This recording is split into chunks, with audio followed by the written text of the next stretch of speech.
हैरानकुन रवैया है राना सनाउल्लाह का और जो मरियम औरंगज़ेब का और कुछ और लोगों का, जो सियासी तौर के ऊपर बिल्कुल पैदल लोग हैं।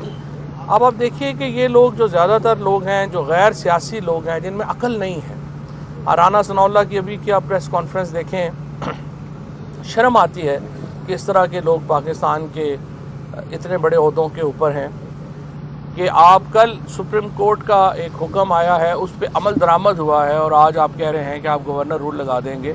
आपने अपने लॉ मिनिस्टर से सिर्फ ये कर लें कि जो गवर्नर रूल की जो हमारी शिक है उसको पढ़ लें, ताकि आपको पता चल जाए कि गवर्नर रूल किन हालात में लगता है। आपकी अपनी तो इज्जत नहीं है और आप एक बोंगियाँ मार रहे हैं, लेकिन आप इसको पढ़ लें ताकि आपको कम से कम जब बात करें तो समझ हो कि आप बात क्या कर रहे हैं। सुप्रीम कोर्ट का कल का फैसला एक तारीखी फैसला है। मैं समझता हूं कि जिस तरह से जज साहिबान ने एक सियासी दबाव का मुकाबला किया, धमकियों का मुकाबला किया, बड़ा कम पाकिस्तान में जजेस ने इस तरह से रिएक्ट किया है।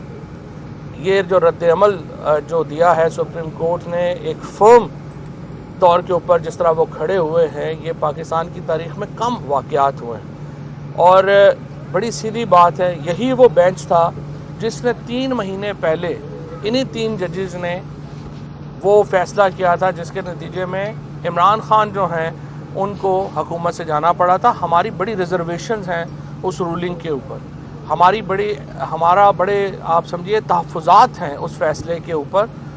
लेकिन ये तो नहीं हो सकता कि हम कहें कि हम सुप्रीम कोर्ट को ही नहीं मानते। जो इनके लॉ मिनिस्टर ने वहाँ खड़े होकर कहा, और फिर जब चीफ जस्टिस साहब ने कहा कि आप ये कहना चाहते हैं कि आप सुप्रीम कोर्ट को नहीं मानते, तो वो पीछे हट गए। लेकिन बहरहाल इनकी इंटेंशंस जो हैं वो यही हैं। ये एक अहमकाना पॉलिसी के ऊपर इस वक्त नून लीग जो है वो गामजान है।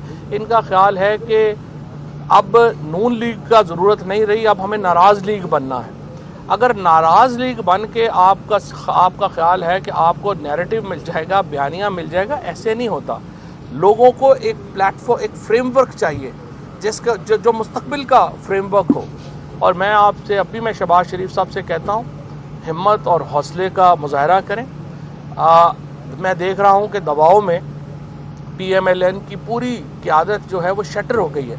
इतनी घटिया और छोटी हरकतें की हैं। रात को PTV को मना कर दिया गया कि आप परवेज़ इलाही साहब का जो हलफ है वो नहीं दिखाएंगे, और ऐवान सदर में ब्यूरोक्रेसी को जाने से मना कर दिया गया। कैबिनेट सेक्रेटरी जो ओथ लेते हैं उनको कहा गया कि आपने नहीं जाना वहाँ पे। इस तरह से अगर आप वफाकी हुकूमत जो है और जो शहबाज शरीफ की जो इस वक्त की जो हुकूमत है, ये तो एक बिल्कुल जो है ये सिसकती हुई हुकूमत है। इसको तो हमने अगर रिएक्ट किया तो आप नहीं रह सकेंगे। ये तो हम फैसला, अभी कोर कमेटी की मीटिंग है, उसमें हमने यही फैसला करना है कि हमने इस्लामाबाद में तब्दीली कब लानी है, क्योंकि हम इस वक्त हुकूमत से ज़्यादा इलेक्शंस में इंटरेस्टेड हैं। हम चाहते हैं कि सियासी जमातें बैठें, इलेक्शन के फ्रेमवर्क के ऊपर बात हो और हम इलेक्शंस करवाएं जिसको तमाम लोग जो हैं वो तस्लीम करें।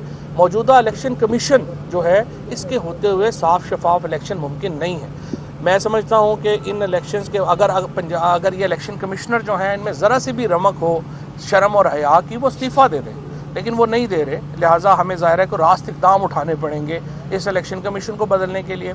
एक गलत फहमी का मैं और अजाला करना चाहता हूँ। जो कल से नून लीग के जो एंकर्स हैं वो बार बार ये कह रहे हैं कि देखिए इमरान खान के कहने के ऊपर 25 MPA जो हैं उनको तो डिस्क्वालीफाई कर दिया गया, लेकिन शुजात साहब के कहने के ऊपर नहीं हो रहा। एक तो मैं ये समझता हूँ कि जो मरियम औरंगज़ेब वगैरह से ये तवक्को करना कि वो कोई बात पढ़ के करेंगी, वो तो मुमकिन ही नहीं है। लेकिन जो कुछ सहाफ़ी हैं वो उनको मैं कहता हूँ कि पहले रिकॉर्ड तो देख लिया करें। जो 25 लोग जो हमारे डिस्क्वालीफाई हुए थे पंजाब में, उनको नोटिस सप्तान साहब ने जारी किया था, जो हमारे पार्लिमानी लीडर हैं। पार्लिमानी पार्टी ने फैसला किया था, पार्लिमानी पार्टी के मिनट्स जो हैं वो उस रिकॉर्ड का हिस्सा है। तो कम से कम ज़्यादा नहीं तो इलेक्शन कमीशन का फैसला ही पढ़ लें जिसमें ये लिखा हुआ है, और इस तरह की बोंगियाँ ना मारें। सुप्रीम कोर्ट का जो फैसला है वो अल्हम्दुलिल्लाह इम्प्लीमेंट हो चुका है। और जिस तरह मैंने आज कहा कि अभी कोर कमेटी में जो फंडामेंटल डिसीजन है वो यही है कि कब हम वफाकी हुकूमत को हमने फ़ारिग करना है। वफाकी हुकूमत को फ़ारिग करना बिल्कुल मुश्किल नहीं है। सदर ममलिकत ने इनको कहना है कि आप एतमाद का वोट लें। 172 लोग इन्होंने पूरे करने हैं। इनके पास इस वक्त 163-64 से ज़्यादा नहीं है। बजट जो है वो 96 लोगों के साथ पास हुआ है। ये इनकी हालत है।